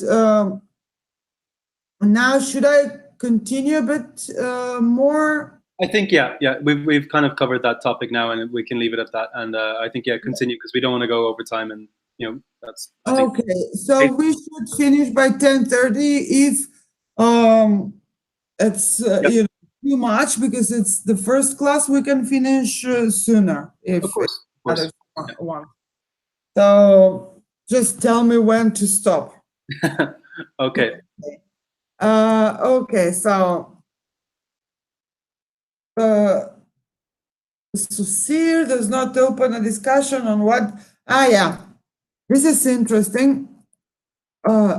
So the process of signification and how embedded it is in the materiality. We covered that fact that there is no pursuit of any truth behind the signification. It's utter arbitrariness, is as arbitrary as, let's say, the coding is in computer languages. So we made that parallel with the natural languages. Then there was mention of Levi-Strauss and Lacan, and how they build on this fundaments of structuralism we find in Saussure, by resorting Lacan to the notions of the three registers, real, symbolic, and imaginary, and how they interact. And I explained how it's in fact in line with the epistemic presuppositions in Saussure. Then we established that there is a homology in Levi-Strauss's anthropology, with these fundamentals of structuralism we find in Saussure. And all of this discussion will lead further on to Marx by following this trajectory, which I described as departing from the concrete, going to the abstract, in order to return to the concrete. This is a paraphrase of Saussure, by the way. So, and we're still in the middle of a discussion where we're presenting how much the reality of signification production is embedded in the material. So, the real and the physical or nature, we said these are both on the same side, the side which precedes and excludes language. So the non-relation or the relation of unilaterality, this is where we stopped. So who asked this question about the relation being non-subjective? So here it is. In fact, the question was asked at the moment when I was explaining this other type of relation, which is called a non-relation because it's a non-philosophical relation. So the non comes from there, but some reality of relationality, of a relation of interaction, is of course admitted. So the non-relation or the relation of unilaterality does not mean absence of the physical reality in the sense of interaction or effect. This is what I was explaining. It's there. There is an interaction. There is an effect between the two. There can be also a relation, but it is unilateral when assumed that the real reacts to your pretension to explain it, that it almost and that it reacts in a way that it adopts the stance of the thinking subject. It mirrors it. So there is this reciprocity. There is this sort of dance of reciprocity and relationality, mutual relationality, or a mutual, supposed mutual relation. That is why we detect a projection of subjectivity on the reality of relation.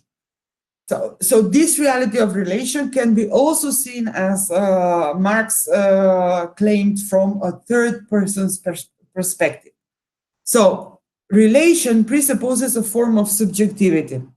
This relation in this philosophical sense, it imagines an agency that holds a position or mimics a stance or treatment vis-a-vis the other constituent of a binary. So this is a relation. You relate to it. Even the action of relation is implies a certain agency.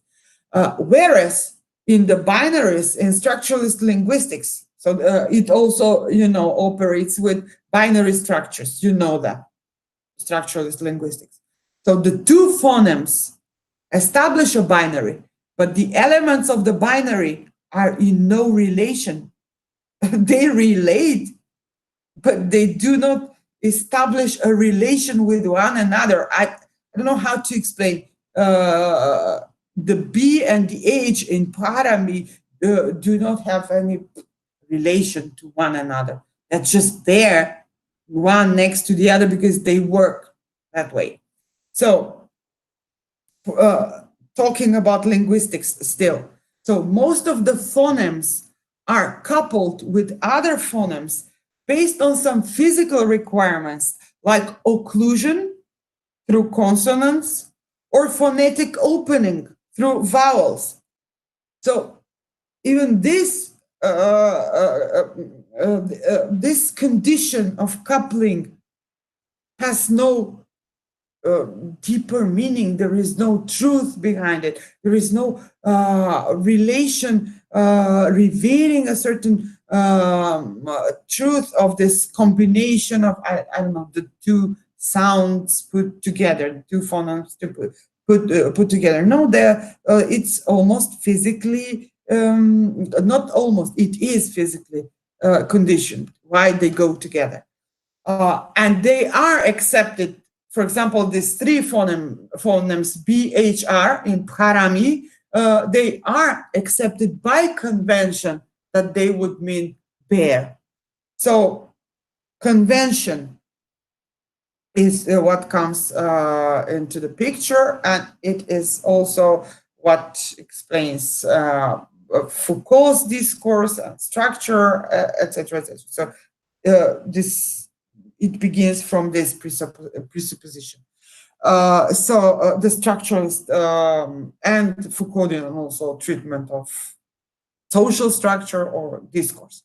So Saussure does not open a discussion of what the binarism entails philosophically, but rather engages into exhaustive description of the operations of the phonematic interaction as materiality. Even though biologically conditioned, the principle of its regularity is mechanical, he says.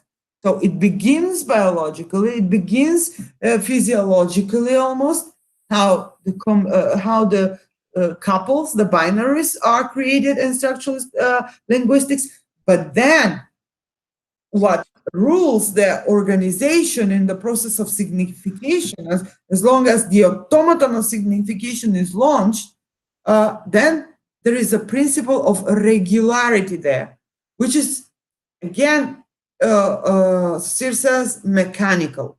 So here's a quote from Saussure.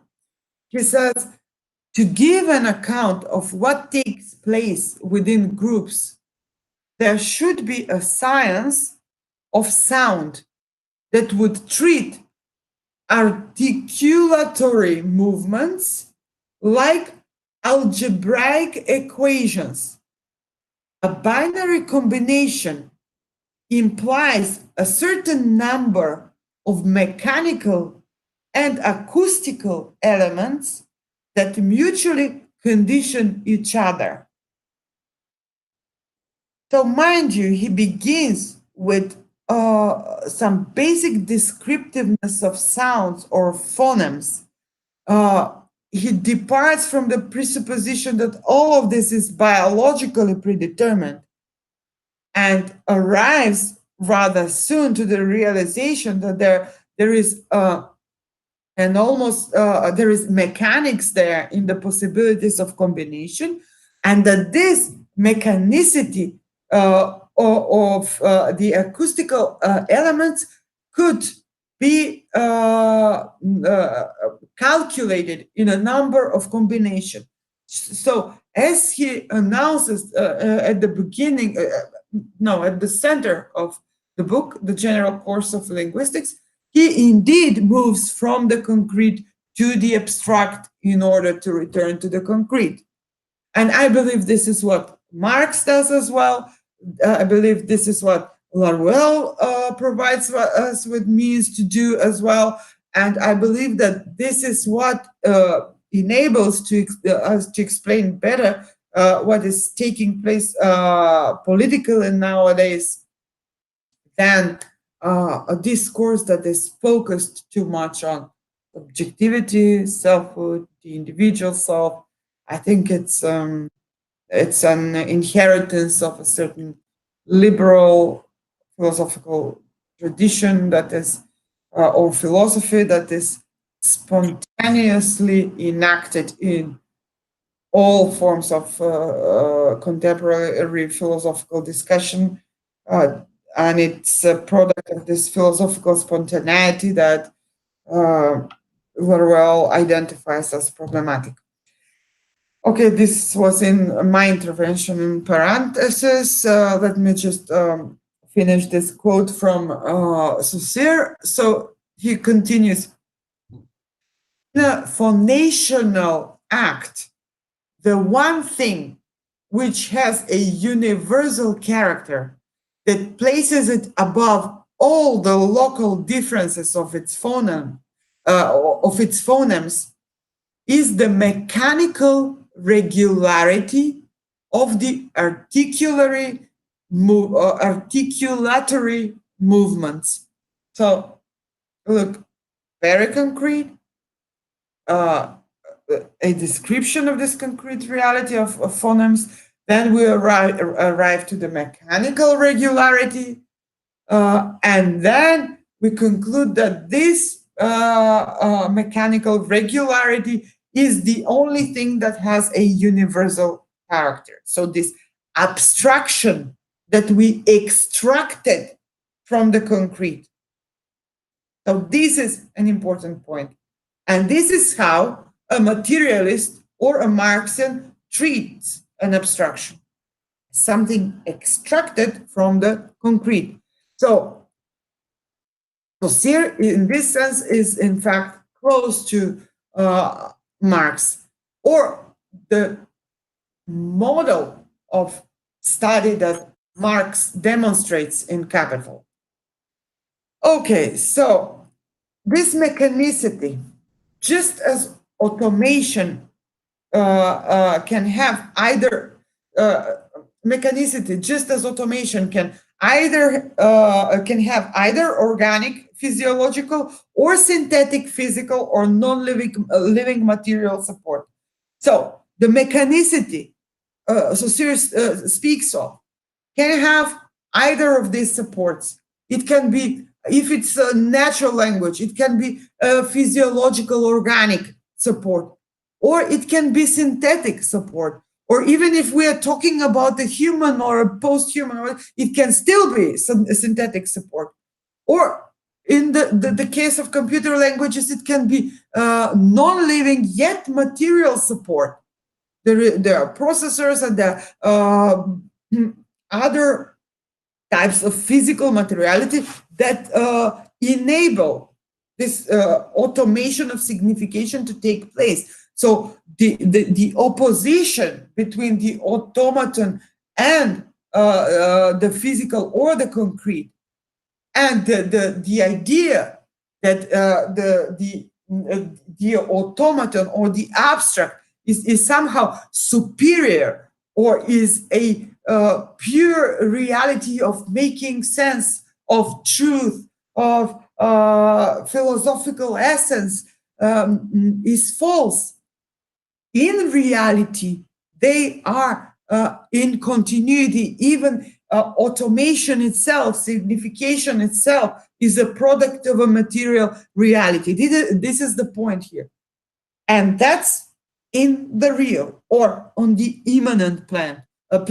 On the transcendental plane, however, we need to establish a radical distinction between the two, for the sake of scientific discussion, not in order to reflect a reality in which they are radically divided. So this is important to note, and this is an application of non-philosophy, for example, what I'm just stating.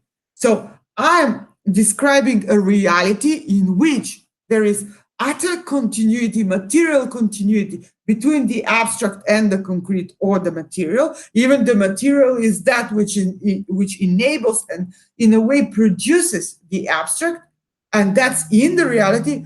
On the other hand, on the transcendental plane, on the plane of discussion, of analysis, I operate with these two categories as completely distinct or in unilateral relation with one another on this transcendental plane. So on the plane of signification, on the plane of analysis. So this is in a way an application of what Laruelle writes about. So therefore, both categories, the physical and the automaton, should be formalized to the extent that their identities in the last instance remain unchanged, regardless of the physical determinant. So this is why they can constitute this radical dyad, because they are fully formalized, the two categories. So, and this formalization takes place on the plane of the transcendental, whereas they can have the same physical determinant in the real. So the variables do not alter the identity in the last instance. Okay, I will skip to paragraphs here. There is a quote here from Laruelle, where he's talking of the transcendental. That's another one. This is an article, an old one, on Saussure, actually, and his linguistics. It's interesting that he comments that Saussure has not achieved creation of a more abstract science, a more of a theory of a meta science on or knowledge of his linguistics, which I see as an invitation for a greater philosophization in Saussure. That Laruelle interestingly invites Saussure to produce more philosophy in what he does, as there is potential for that. But this is the young Laruelle. This article is written before his non-philosophical phase, so before the creation of non-philosophy. I will stick a bit more with Saussure. I promise next time it will be less, because it sort of creates some sort of a breed of reading that it will be easily then identifiable as one applied in Marx and Laruelle and the other authors that we will discuss here. So the unilateral or fractional distinction, as Laruelle called it, in Saussure, in fact, corresponds with what Saussure himself called the mechanical regularity. And I identified this concept of mechanical regularity as abstraction created out of the concrete. He discusses there. So not all structuralists remain within an abstract phenomenology. Saussure establishes the science of linguistics and its structuralist method without any ambition to postulate either a phenomenology or a philosophy more generally. And he does that in perfect compatibility with his epistemic principle to move from the concrete to the abstract. That movement, however, serves to explain the concrete. The identity in the last instance of the ideal P, the sound P, this is an example taken from Saussure, is determined by the material or the real P, which is always either P greater, this sign for bigger, higher value, or P with the sign of a lower value. I will type them down later. So the ideal P is an abstraction, and as such, an instrument in explaining the P greater and P smaller of a smaller value I just explained. So these two P's are the imperfect P's in the phonemes of P in the reality, whereas the abstract ideal P does not exist in the reality, but it is the instrument of explanation, and it's necessary, and it's one that Saussure has extracted from his explications of the real phonemes of P in the European languages. So therefore, the abstraction P is not reified, it's not embodied, it's not materialized, because it does not precede the real P's. It's extracted from them. But quite the opposite. The imperfect real P higher value or P lower value precedes and determines the ideal as identity in the last instance, whereas the ideal P is never realized. So, and this is also a comment that Laruelle makes of Saussure. So the epistemic model Saussure develops can serve the philosophical consequences Laruelle suggests, but Saussure's project never set such ambition for itself. The identity in the last instance of his subject of study remains language, or the language. Saussure resists the philosophical spontaneity of ontologizing his explication of the identity in the last instance of language by expanding it into an image of the universe posturing as the real. The older Laruelle, however, or the non-standard philosophy, would not invite Saussure to engage into philosophization of phonetics, but rather to submit to the identity in the last instance and the real that determines language as the automaton of signification. That would be the identity in the last instance, and the real and the materiality behind it. So the non-philosophical conceptualization of language consists in Lacan's automation to a procedure of philosophical impoverishment. So what he does is, in fact, what later on Laruelle proposes to do with philosophy in order to arrive to a non-philosophical treatment of philosophy. Okay, this was a lot for first class. I suggest we stop now, and next class there will be much less on these categories of the automaton, and the physical, and how they're used in Marx and Laruelle, and to some extent in structuralism. We will analyze the notion of the non-human, so selfhood beyond the logic of subjectivity, or the philosophical logic whereby subjectivity or the subject is the central and organizing principle of analysis. So we'll be talking about that reality of stop now and yeah, so unless anyone has any questions, and if you're happy to stop there, Katerina. I mean, we're a little bit earlier, but I think it's good to bank that time because we may need it another time, etc. So unless anyone has any questions. Yes. Oh, yes. Yeah, Yamine, you have a question? Can you hear me?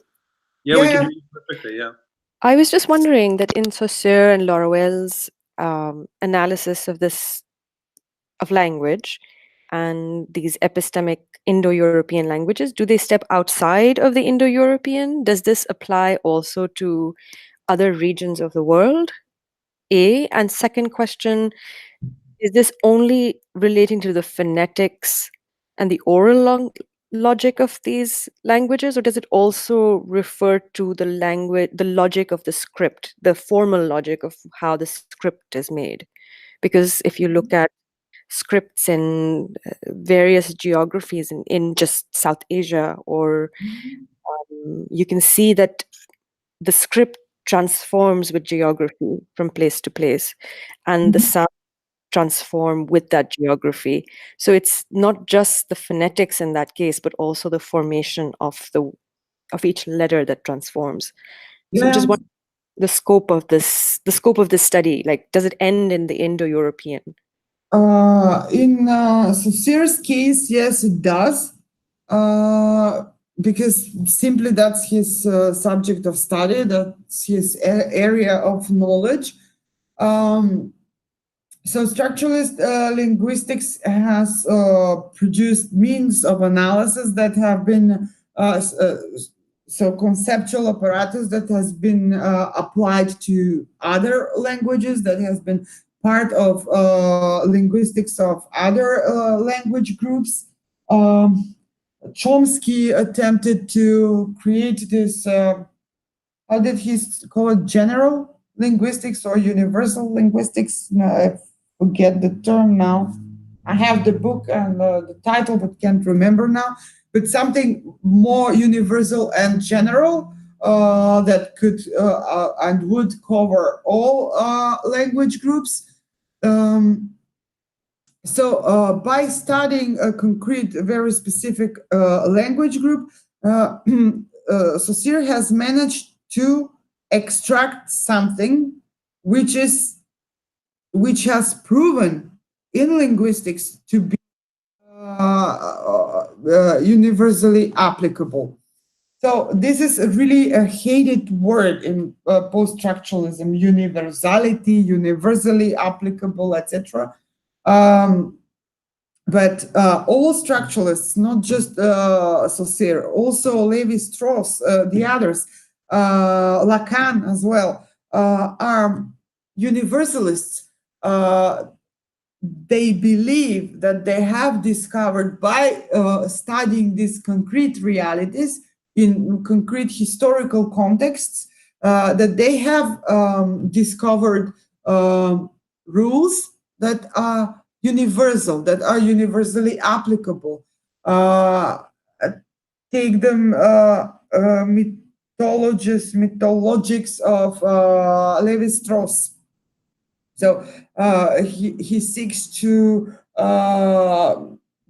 demonstrate there that, I don't know, one model, one structure, for example, the figure of the trickster is universally applicable in all mythologies.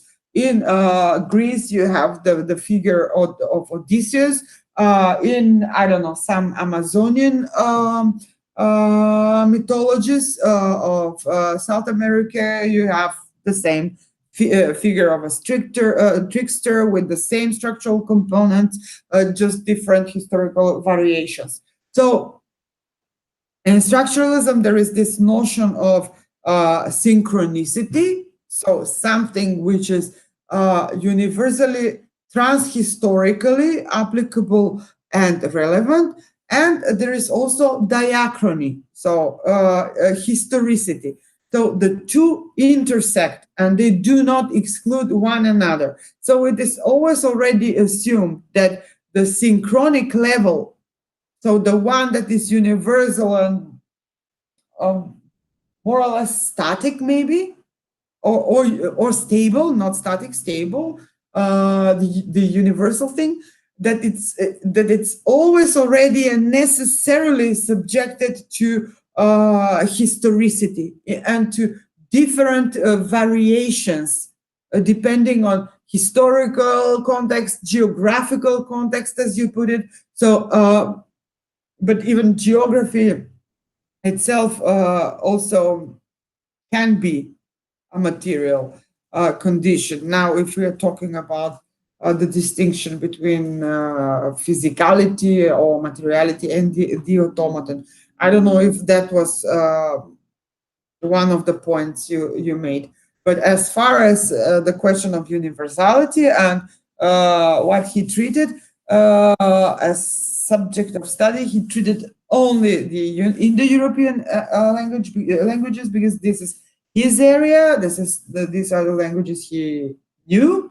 But from there, he believed that he has extracted something that is universally applicable. Of course, with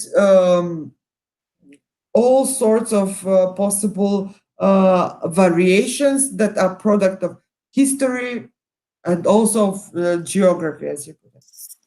Okay. The second part of the question was actually about the formation of the scripts and whether we're talking, when we talk about Saussure, if we're talking only about phonetics, or we're also talking about the formation of the physical language on paper. Ah, you mean writing, the written language? Yes. So, signification, whether written or produced as sound, Derrida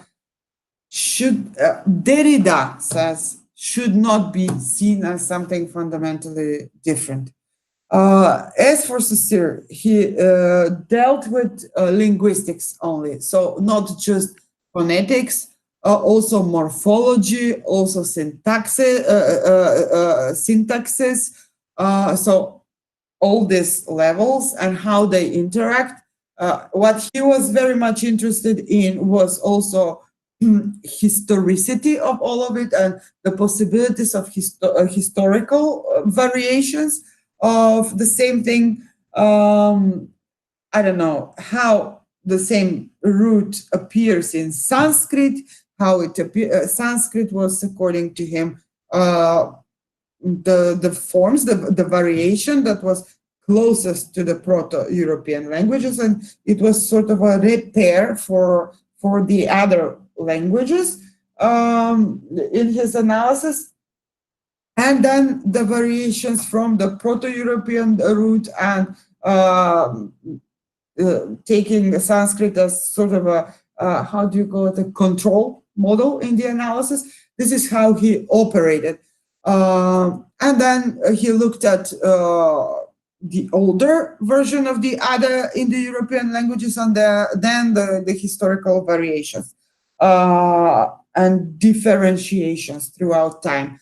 So I think that considering the diversity, the richness of this group of languages, and the span of history he covered, he could safely infer that there were some rules that could be universally applicable to other languages, but he did not try to do that. As for the scripts, the written language, No, he did not study that because it's simply not linguistics. It may be part of semiology, semiotics. So other structuralists like Barth and others have studied scripts, but not in the not in the sense of making it part of the linguistics of the science of linguistics. That's been studied in that sense, almost mimicking or performing a mimesis of what Saussure does by Derrida in grammatology, but not Saussure. Thank you. That was very clear.